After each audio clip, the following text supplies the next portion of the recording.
One of our librarians started just weeks before our branches shut down due to the pandemic. But there's a good chance you've met her in our virtual programs like Storytime.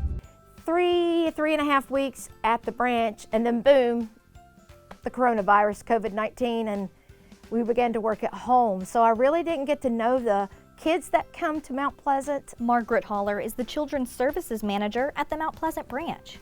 I am looking forward to meeting the children who visit Mount Pleasant and their parents and getting to know them like you're supposed to, and have that relationship where they could come in and say, hey, do you know a book about? And I say, absolutely, or try this, but I can't do that if I don't know people. And so that's important to me, is to get to know those patrons. And since you may not have had a chance to meet her yet, we want to help you get to know Miss Margaret a little bit better.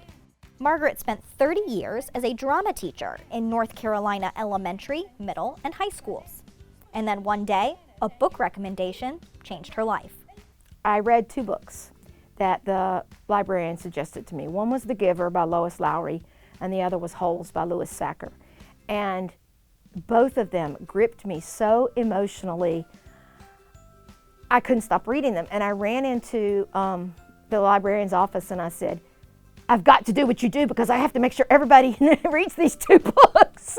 And not everybody likes those 2 books. You don't have to like the same books I do, but that just was such an inspiration to me because I really, really fell in love with those 2 books. So she got her library degree and started working as an elementary school librarian.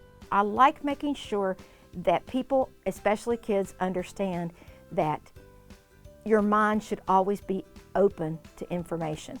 Whether it comes in the form of a book, a video game, a conversation, it's just information, just absolutely, I think is the greatest thing that you should be out. Like a pirate looking for treasure, that's what it is. And that treasure becomes so much more valuable when it turns into an opportunity for connection. Better than reading a book is getting to talk to someone else about that book or talk to someone who's also read that book.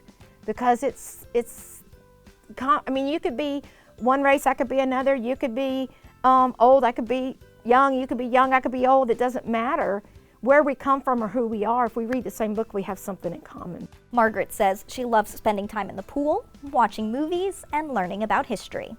One of my new friends that I have here, Sarah, and I really, she likes walking the cemetery tours, and so I'm excited about doing that once we can, and those things are open and we can get out and do some of that together. But she says she's most excited about the day she can finally have story time in person again. I miss being able to have the kids in the room with me and being able to, lean down and catch that glint in their eye or have them answer my questions and build off of that. That's a big important part of storytelling and teaching. But doing it on video is the next best thing, and I really appreciate that opportunity. Our virtual programs are a great way to meet our wonderful staff members from across the county. And be sure you follow us on Facebook for all of the fun activities we have planned this summer. And I'll see you next Monday to meet your library.